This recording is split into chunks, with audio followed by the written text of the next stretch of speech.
Hello students, today I am going to discuss the new topic, the introduction of sorting and classification parameters of sorting methods. This is classification parameter is important in placement point of view. So what is a sorting? Sorting is arranging the records either in ascending order or descending order. That is the sorting. So sorting is arranging numbers, alphabets, words either in increasing order or decreasing order. There are so many places where we like to keep our data sorted because sorting is very helpful feature. For example, in any online shopping site like Flipkart, Amazon gives us options of sorting the data according to price, according to discount, according to brand, so according to star rating. So if we are pocket friendly, then definitely we will focus the price. If हम अगर focus करते हैं quality के ऊपर तो star rating भी हम देखते हैं.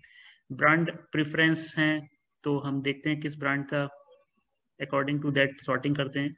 And this is the maximum जो यूजर यूज करते हैं discount. Okay, according to discount भी हम आइटम्स को सर्च करते हैं. सो सॉर्टिंग से सर्चिंग जो है वो इजी होता है. So this is important. So another example, in any language dictionary, all words are keep sorted so that searching a word in dictionary is easy. So ultimately, sorting is arranging data in certain order, either in ascending order or descending order, to improve readability of that data and minimize the searching time and extract data quickly. So this is the main feature of sorting. So sorting, once again, sorting is arranging data in a list in increasing or decreasing order of some property. हम किसी भी एक parameter के through numbers को sort कर सकते हैं. हो सकता है हम उसकी वैल्यू के अकॉर्डिंग उसे सॉर्ट कर रहे हों, या हो सकता है कि उसके फैक्टर्स के अकॉर्डिंग नंबर, उस टोटल नंबर ऑफ फैक्टर्स कितने उसके अकॉर्डिंग नंबर्स को हम सॉर्ट कर रहे हैं. सो बट किसी भी तरह की सॉर्टिंग है, the list should be homogeneous. सारे डेटा एलिमेंट सेम होने चाहिए. अगर इंटीजर्स हैं तो नंबर्स होने चाहिए. अगर आपके करेक्टर्स हैं तो करेक्टर्स ही होना चाहिए. अल्फाबेट्स हैं तो अल्फाबेट्स होना चाहिए, सेम टाइप होना चाहिए. So for example, there are some numbers. Okay, so these numbers are in sorted order, ascending order according to value. These number हमने फिर से सॉर्ट किए हैं descending order according to value, and this is also in sorted order according to factors. So 47 के total factors 2 हैं, 9 के factors 3 हैं, 6 के फैक्टर्स कितने हो गए आपके 1 and 6, 2 and 3, 4 हो गए. 16 के कितने हो गए 1 and 16, 2 and 8 एंड देन 4, 5 हो गए. सो इंक्रीजिंग ऑर्डर में फैक्टर्स के हैं. Okay, so this is also in sorted order according to factor, according to some property. So sorting is the process of arranging the records of a table according to the key value of each record. In case of database, there are many fields. For example, student's name, student roll number, student branch. Okay, so address. So there are several fields. So roll number is a key value. Okay, that is the unique value. So according to that हम data को sort कर सकते हैं. So a table is an ordered sequence of records. This is the first student record, this is second student, this is third student record. So this is R0 to Rn. Each record containing a key value, and key value is a numeric number. For example मैंने बाकी field यहाँ पे ignore किए हैं, सिर्फ name का field रखा है. So these are the roll number basically, and this is 1 record, second, third, fourth and fifth. This is the original unsorted file. After sorting, अगर हम कोई सॉर्टिंग अप्रोच यहाँ पर अडॉप्ट करते हैं, सो इंक्रीजिंग ऑर्डर में हमने रोल नंबर्स को पुट किया है, की वैल्यूज को पुट किया है. सो रिकॉर्ड्स जो हैं, this is the Kamal. Okay, वो फर्स्ट पोजिशन पे आते हैं, अमरदीप सेकेंड पोजिशन पे आते हैं, एंड शशांक जो है वो लास्ट पोजीशन पे जाते हैं because roll number is 51. So this is the increasing order. So the file या records is said to be sorted on the basis of key if index number I is smaller than j gives the ki precedes kj in some ordering of the keys, then we can say that these records are sorted order. Ki is smaller than kj. Okay, there are several sorting algorithms. Selection sort, bubble sort, already discuss कर चुके हैं हम लोग. Insertion sort, quick sort, merge sort, heap sort, radix sort. कोई सी भी हम sorting अगर approach पढ़ते हैं तो वहां पे कुछ पैरामीटर्स होते हैं, उसके बेसिस पे हम कहते हैं कि ये आपकी सॉर्टिंग एल्गोरिथम काफी अच्छी है, और कुछ एल्गोरिथम जो हैं वो थोड़ा सा कम रहती हैं. So the classification parameter is the important feature. So classification parameter of sorting algorithms. So there are so many sorting algorithms, there are so many approach. On the basis of following parameters, we can classify the sorting algorithm. The first one is the time complexity. This is very, very important. Space complexity. So these two things are most important thing. And stability versus instability. इसको basis के ऊपर भी हम समझेंगे कि हमारी कौन सी algorithm stable है, कौन सी एल्गोरिथम अनस्टेबल है. Internal versus external sorting tricks कौन कौन सी हैं, इसकी डेफिनेशंस को भी समझना है. And recursive versus non recursive. So some algorithm quick sort and merge sort are recursive and remaining ones are the non recursive. Now efficiency consideration. So followings are two main consideration for sorting method. The first one is the time complexity. So before going to explain time complexity, first we understand what is execution time. Execution time क्या है उसे समझना बहुत जरूरी है, तभी हम time complexity को समझ जाएंगे. So there are two things, execution time and another thing is time complexity. So execution time of the program is the amount of time necessary for running the program. This is exact time. और किसी भी programme को execute होने में हमारी dependency किस किस के ऊपर होती है? दो चीजों के ऊपर होती है. द फर्स्ट थिंग, आपकी मशीन, आप किस मशीन के ऊपर काम कर रहे हैं. Okay, machine means the configuration. आप कौन सी लेटेस्ट मशीन के ऊपर काम कर रहे हैं, आउटडेटेड मशीन के ऊपर काम कर रहे हैं. सो डेफिनेटली वहां पे टाइम के ऊपर तो फर्क होने ही पड़ा. क्लॉक साइकिल अगर कम है, ओके, प्रोसेसर अगर कम है तो उसका आर्किटेक्चर जो है वो 32 बिट है, तो डेफिनेटली आपका स्पीड के ऊपर, आपकी एग्जीक्यूशन टाइम के ऊपर कहीं ना कहीं पे इफेक्ट आएगा. And the second thing is कि आप कितने डेटा के ऊपर काम कर रहे हैं. So there are two important things. So execution time भी दो चीजों के ऊपर डिपेंड करता है. Configuration of machine. So what is the architecture of processor? 32 bit है या 64 बिट है. जनरेशन प्रोसेसर का कौन सा है, सेकेंड जनरेशन, थर्ड या फिर 10th जनरेशन के ऊपर काम कर रहे हैं. कौन से i3, i5, i7 या जो भी AMD प्रोसेसर है, कौन सा प्रोसेसर है. सिंगल है या मल्टीपल प्रोसेसर के ऊपर आपकी मशीन है. And memory speed, read write operation speed on memory, this is also important factor. So movement of records from memory and input output operation will depends upon this speed, memory speed के ऊपर depend करता है. So this is also important factor. And the second thing is input size, data size. This is the main thing कि आप किस तरीके से अपनी एल्गोरिथम को डिजाइन कर रहे हैं कि आपके नंबर ऑफ इंस्ट्रक्शंस जो हैं वो एग्जीक्यूट कम, लेस इंस्ट्रक्शंस एग्जीक्यूट हो. So how many number of elements, data, information we are going to give for our program. So this is the input size. आप कितने नंबर्स, आप एरे में कितने नंबर्स आप दे रहे हैं, कितना इनपुट दे रहे हैं. ओके, कितने वेरिएबल्स आप यूज कर रहे हैं. Okay, so these are all the input size. Input size is the main factor. Execution time depend करेगा configuration और input size के ऊपर, but time complexity is depend only on this one, input size. So time complexity analysis will depend upon only the input size, not on the configuration of machine. So time complexity is the analysis of program behavior on various input. कि आपने अगर data का size जब increase कर रहे हैं तो आपका प्रोग्राम का बिहेवियर क्या है, नंबर ऑफ इंस्ट्रक्शंस कितने एग्जीक्यूट हो रहे हैं। आपने सपोज n की वैल्यू स्मॉलर है, नंबर्स आपके छोटे हैं, तो हो सकता है कि बहुत अच्छा परफॉर्मेंस दे रहा हो, और नंबर जब ग्रेटर है तो वो एक्सपोनेंशियल फॉर्म में ग्रो करता है, और आपके इंस्ट्रक्शंस जो है, नंबर ऑफ लाइन इंस्ट्रक्शंस जो हैं, वो उनका जो साइज है, उनकी जो क्वांटिटी जो है वो एक्सपोनेंशियल फॉर्म में ग्रो करती है। तो डेफिनेटली एक इंस्ट्रक्शंस को एग्जीक्यूट होने में अगर कुछ टाइम लगता है अकॉर्डिंग टू क्लॉक साइकिल, तो अगर इंस्ट्रक्शंस आपके एनहांस होते हैं तो टाइम और ज्यादा लग सकता है। सो इनपुट आप जैसे जैसे बढ़ाते हैं तो आपका प्रोग्राम का बिहेवियर क्या है, I mean to say that how the number of instructions grows on various input. आपके जो इंस्ट्रक्शंस हैं, ये जो आप जो लाइंस, जो हमने जो फ्रीक्वेंसी काउंट की जब हम बात करते हैं, जो स्टार्टिंग में जो एक लेक्चर लिया था उसमें आपको एक्सप्लेन किया था कि वो बढ़ाने पर आपकी नंबर ऑफ इंस्ट्रक्शंस कितने एग्जीक्यूट हैं। सेमी कॉलन जहां पे खत्म होता है that is the one instructions, okay.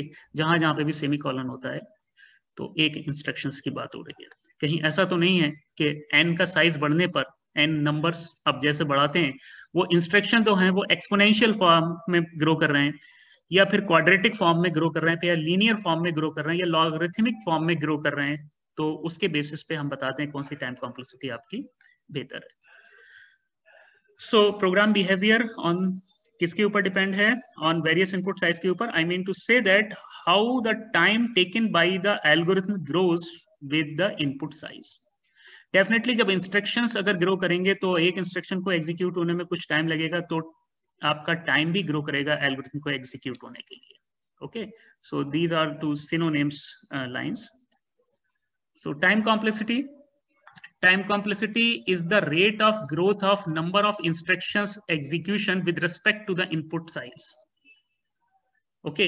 आपने इनपुट को इंक्रीज किया तो आपका जो रेट ऑफ ग्रोथ है वो किस तरीके से बढ़ रहा है। सपोज आपने इनपुट का साइज पहले 10 दिया तो इंस्ट्रक्शंस आपके एग्जीक्यूट हो रहे थे 100, और जैसे ही आपने 10 से उसको 20 किया और अब इंस्ट्रक्शंस एग्जीक्यूट हो रहे हैं 1000, सो डेफिनेटली आपका वो जो भी आपने लॉजिक जो अप्लाई किया है वो लॉजिक जो है वो इतना अच्छा नहीं है, क्योंकि उसकी टाइम कॉम्प्लेक्सिटी कहीं ज्यादा इनहांस हो रही है। सो फॉर एग्जांपल इसको समझने के लिए, the complexity is the rate of growth of number of instructions execution with respect to input size. So suppose इस ग्रोथ रेट को समझने के लिए हमने एक ग्राफ बनाया है। This is the X axis and this is the Y axis. X axis consist of input, आपका इनपुट कितना बड़ा है, and Y axis is the total number of instructions, यानी कि ग्रोथ रेट जिसकी हम बात कर रहे हैं, that is F of N. This is the rate of growth of instructions या rate of growth of time, okay. Both are the same things के n की वैल्यू बढ़ाने पे आपकी इंस्ट्रक्शंस किस तरह से इनहांस हो रही हैं, ओके। एक कोड आपने लिखा है कुछ लाइन का, वो है तो उसमें 4 लाइंस, लेकिन n का साइज बढ़ाने पे पता चला कि आपने उसको a रेज़ टू की पावर n की कॉम्प्लेक्सिटी के साथ अगर एल्गोरिथम को डिजाइन कर दिया तो एक्सपोनेंशियल फॉर्म में ग्रो करेंगी, and that is not the good thing. For example हमने एक प्रोग्राम बनाया, उसका बिहेवियर जो है इनपुट के साथ में नंबर ऑफ इंस्ट्रक्शंस कुछ ग्रो करते हैं, that is the exponential form.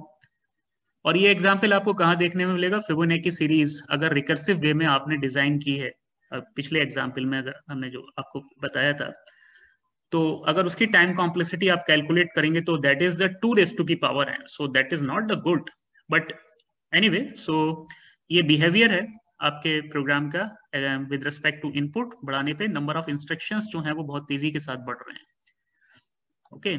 And another student design a second problem, okay। so blue color का जो कर्व दिख रहा है, this is the quadratic, this is the basically parabola quadratic, fn is equal to n square। so this is f1 is the first function, f2 is the second function। so ये quadratic form में grow कर रहा है, ये grow कर रहा है लेकिन उस स्पीड से grow नहीं कर रहा है जिस स्पीड से ये शूट कर रहा है ऊपर, okay. Now come to the first, आप देखेंगे इंटरसेक्टिंग पॉइंट कहीं पे, देखिए आपका ये रेड लाइन जो है वो नीचे ब्लो है, तो इसका मतलब इस पॉइंट से लेकर के और इस इंटरसेक्शन पॉइंट के बीच में इसका बिहेवियर अच्छा है, यानी कि नंबर ऑफ इंस्ट्रक्शंस कम आ रहे हैं। तो नंबर ऑफ इंस्ट्रक्शंस कम आ रहे हैं तो टाइम कॉम्प्लेक्सिटी भी कम हो रही है, इट मींस अच्छा काम कर रही है ये एल्गोरिथम आपकी 2n। So for n is equal to 2, अगर this is n square and 2 तो आप देखेंगे यहाँ पर आपका वैल्यू कितना आने वाला है, दैट इज 4। तो n का वैल्यू अगर 2 पुट करेंगे तो 2 4, और 2 n में n का वैल्यू 2 पुट करेंगे तो दैट इज ऑल्सो 4। सो दोनों intersecting point is same. Another intersecting point is 4, यहाँ पे आप देखेंगे this is 4, so 4 that is 16, यहाँ पे 16 आएगा, और 2 4 करेंगे n का वैल्यू तो 2 4 is also 16, so this is also same. So I mean to say that कि अगर आप 2 और 4 के बीच में बहुत छोटा नंबर है, 3 की बस बात रह गई, तो आप देखेंगे प्रोग्राम का बिहेवियर जो है वो जो पहला स्टूडेंट ने जो बनाया था उसका आउटपुट अच्छा आ रहा है, उसका टाइम कम लग रहा है, ओके, बट ब्लू कलर का टाइम जो है वो ज्यादा है। Now after this number n is equal to 4, ये कभी आपस में इंटरसेक्ट नहीं करेंगे because this is the parabola and this is the exponential form.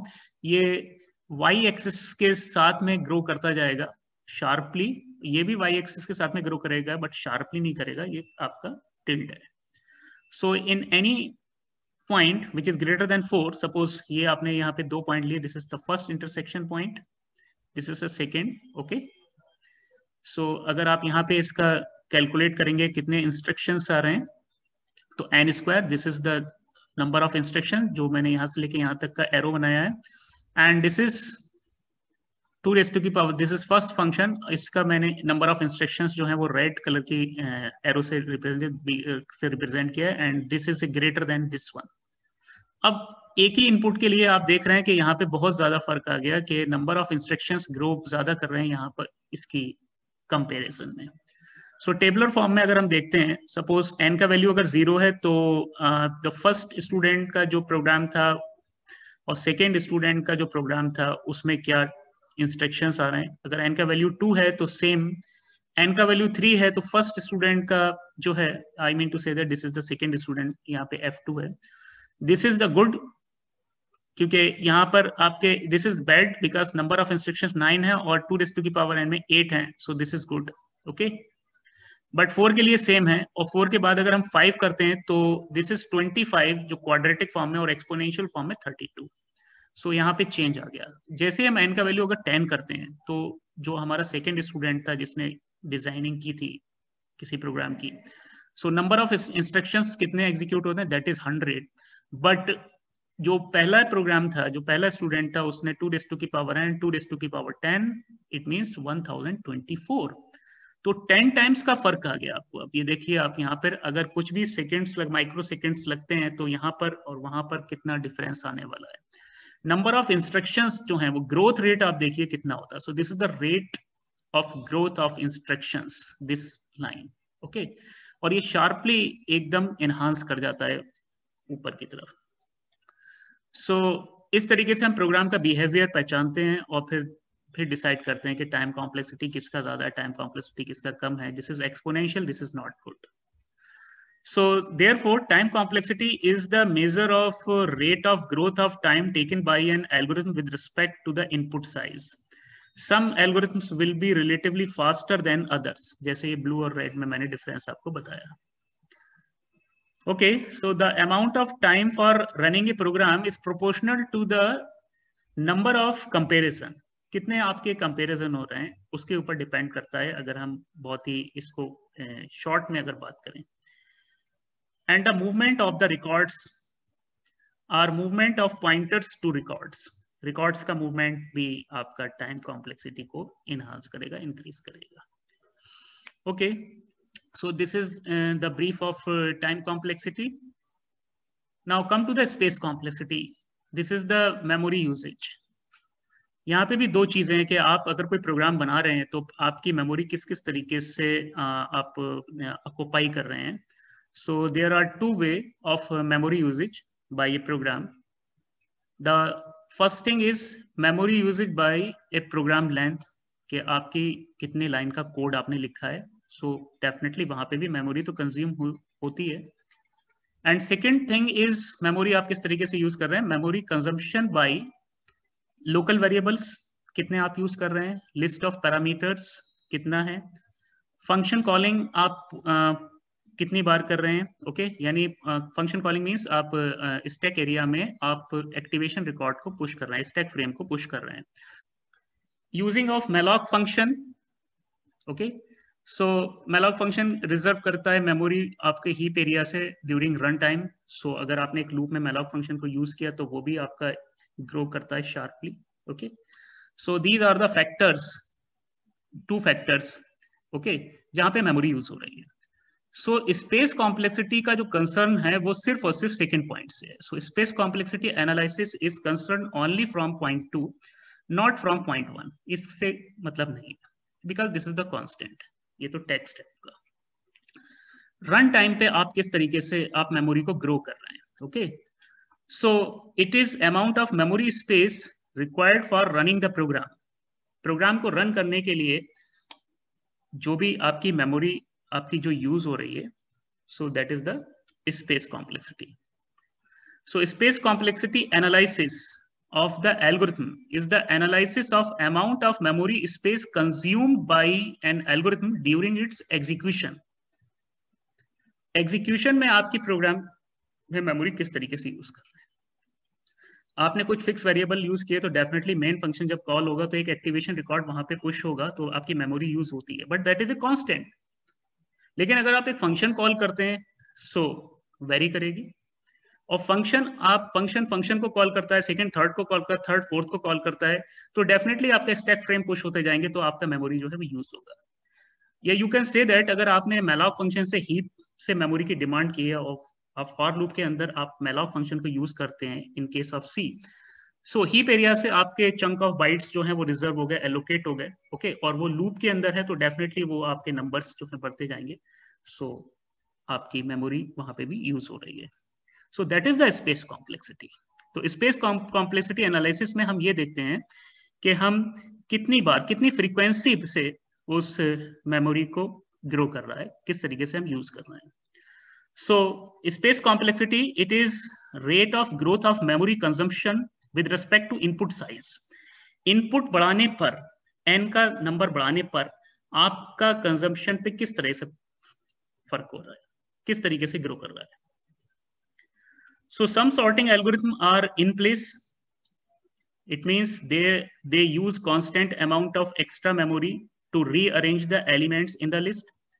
उसी के अंदर आप एक ही array के अंदर सारा यूज करते हैं। Otherwise, just like a merge sort, आपको एक secondary array का भी यूज करना पड़ेगा जहां पे आप merging को store करते हैं। So while some sorting algorithm like merge sort use extra memory to temporarily store data, and a memory usage grows with input size. Okay, let us see. एक फैक्टोरियल का प्रोग्राम हम समझते हैं कि हम किस तरीके से हम स्पेस कॉम्प्लेक्सिटी को यहाँ पर यूज कर रहे हैं। This is the factorial, this is the recursive, okay so factorial 0 is 1, if n is greater than 0 तो it will be equal to n multiplied by factorial n minus 1, and this is the program. बहुत programme हम already आपको explain कर चुके हैं previous lecture में भी। So if n is equal to 0, then return 1. Otherwise, it will return n multiply by call itself with parameter n minus 1. Okay, main से call किया हमने integer y is equal to factorial 4. So whenever we execute this program, आप main function को call करते हैं तो आपका जो memory है, that is the RAM main memory. यहाँ पर code section है, static and global section है, and this is the user area. Okay, ये user का area है। सो सबसे पहले आपका एक एक्टिवेशन रिकॉर्ड मेन के लिए रिजर्व हो गया। Your pointer is here right now, okay now in this main you call a function factorial with value 4। तो 4 के साथ अगर आप कॉल करते हैं, अब यहाँ पे एक्सप्लेन करते हैं, फैक्टोरियल 4 को अगर आप कॉल करते हैं मेन से, सो एक एक्टिवेशन रिकॉर्ड आपका और पुश हो गया, इसमें इसके लोकल वेरिएबल, इसके लोकल पैरामीटर्स सब यहाँ पर होंगे। So second times second frame आपने पुश किया, सो मेमोरी आपकी यूज होती है 2 टाइम्स, ओके फ्रीक्वेंसी अभी 2 टाइम्स है। Now if if you call this function with value 4, because 4 is not equal to 0, else part में जाएंगे, and it is called itself 4 multiply by factorial 3, अपने आप को कॉल करेगा 3 के साथ में, so 4 multiply by 3. तो सेकेंड टाइम अगर कॉलिंग होती है तो आपका एक एक्टिवेशन रिकॉर्ड और यहाँ पर पुश होता है, तो आपकी मेमोरी और यूज हो रही है. Now if you call this with 3, तो एल्स पार्ट में जाएंगे, and this is 3 multiply by 3 minus 1 that is 2.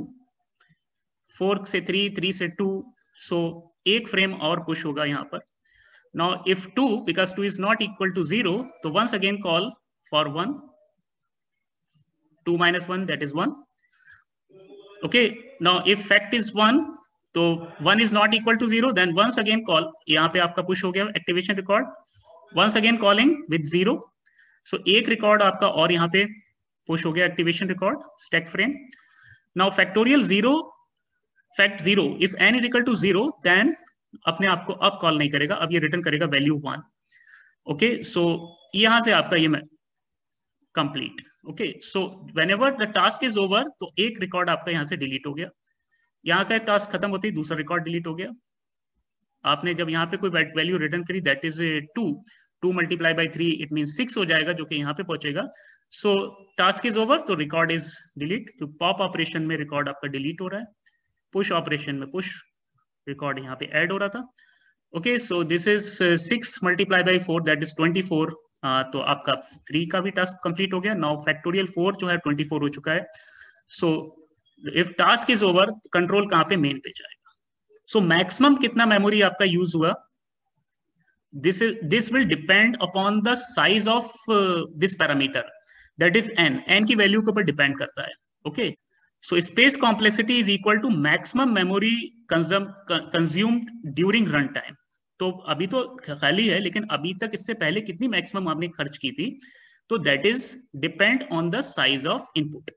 So this is the big O notation में हम इसको रिप्रेजेंट करेंगे O of n, time complexity. So this is overall time complexity. Now come to the stable versus unstable sorting. So what is a stable and what is a unstable? So when 2 or more records have the same key value, it is important to preserve the order of the record in the case of duplicate keys. Suppose आप कुछ numbers अगर sort कर रहे हैं, this is 7, this is 9, 8 and then 7. Okay, तो अगर मैं sorted order में कहूँ, suppose this 7 is represent triangle और इसको मैं square से represent करता हूँ, तो sorted order में आंसर क्या आएगा? This is 7, 7, 8 and this is 9. तो अगर पहला 7 जो है जो ट्राइंगल से रिप्रेजेंट किया और दूसरा 7 जो है वो स्क्वायर से रिप्रेजेंट किया, इनका ऑर्डर उसी सीक्वेंस में है, ट्राइंगल पहले था स्क्वायर बाद में था, तो सॉर्टेड होने के बाद भी ट्राइंगल पहले है स्क्वायर बाद में है. So this is stable sorting method. Numbers ऐसे भी सॉर्टेड हैं 7, 7, 8, 9, अगर स्क्वायर पहले आ जाता है किसी भी स्टेप में, यानी रिकॉर्ड आपस में स्वैप हो जाते हैं. सो this is also sorting, but इसमें आपने ऑर्डर को फ्रीज नहीं किया, ट्राइंगल जो है बाद में है, स्क्वायर जो है पहले है. So this is unstable technique. So this is stable and this is unstable. Okay, so ये स्टेबल और अनस्टेबल का डेफिनेशन है. Now a sorting algorithm is said to be stable if it preserve the order for all the records with duplicate key. Okay, that is for all record I and J. हम अगर बात करते हैं table की, एक database की बात करते हैं, suppose such that the key values are same but records are not same. If Ri precedes Rj, Rj से अगर पहले आता है in original file, then Ri will precedes Rj in the sorted file. Sorted होने के बाद भी वो पहले आता है, तो it means that is a stable, and this is important. Stability है या नहीं है, this is important. Suppose this is my original file. There are 2 key values, that is a 21 and 21. Okay, this is Amardeep and this is Tushar. Okay, this is not the roll number, कुछ और इनका ये sequence है. इसके according, इसकी value के according अगर हम sort करते हैं तो there are 2 ways. यहाँ पे भी नंबर सॉर्ट हो गया 11, 21 and 21. तो आप देख रहे होंगे तुषार जो है वो पहले आ गया और अमरदीप बाद में आया, जबकि ओरिजिनल में अमरदीप पहले था और तुषार बाद में था, राइट. सो बट नेचुरल है कि ये अनस्टेबल है। Now in the same manner numbers ये भी उसी ऑर्डर में, दिस 11, 21, 21 एंड 41, 51 सेम जैसे यहाँ पे था। बट यहाँ पे आप देखेंगे अमरदीप 21 पहले है, दिस 21, और सेकेंड 21 तुषार बाद में है, जो कि ओरिजिनल फाइल में भी अमरदीप पहले था, तुषार बाद में। सो this is the stable method. So if the key is equal and record was coming before in the original file list, it will also come before in the sorted list, then it is called stable sorting. Otherwise, it is called unstable. So this is stable sorting and this is unstable sorting method. So okay, so stability versus unstability ye ho gaya. Now come to the internal versus external sorting. What is internal and what is external? So there are two types of sorting. Internal sorting, when all the records that need to be sorted in the main memory, then such sort is called the internal sort.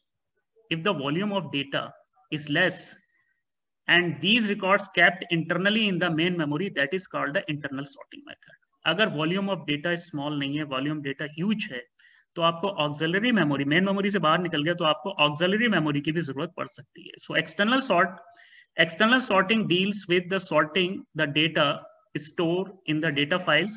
This method is used when the volume of data is very large and can't be held in computer's memory. Okay, since the records are on auxiliary storage like disk and tapes, quite often because it is not possible to get all of them in the main memory in one go. अगर data बहुत बड़ा है तो definitely आप उसको एक बार में तो कंप्यूटर की मेमोरी में ला नहीं सकते. सो उसको आप जो है जितना भी बफर का साइज है उसके ऊपर डिपेंड करेगा, उतना डेटा आपके पास आएगा, उसको आप सॉर्ट करेंगे. उसके बाद फिर से आप उस डेटा को स्टोर करेंगे ऑक्सिलरी मेमोरी में, और सेकेंड पार्ट को आप एक्सट्रैक्ट करेंगे मेन मेमोरी में और उसको सॉर्ट करेंगे और उसको फिर दोबारा से स्टोर करेंगे. फिर मर्जिंग प्रोसेस आप लगाना शुरू करेंगे. सो इस तरीके से आपका मल्टीपल टाइम स्वैप ऑपरेशन होगा और आपका डेटा जो है वो सॉर्ट होगा. सो this is internal versus external sorting methods. So thank you.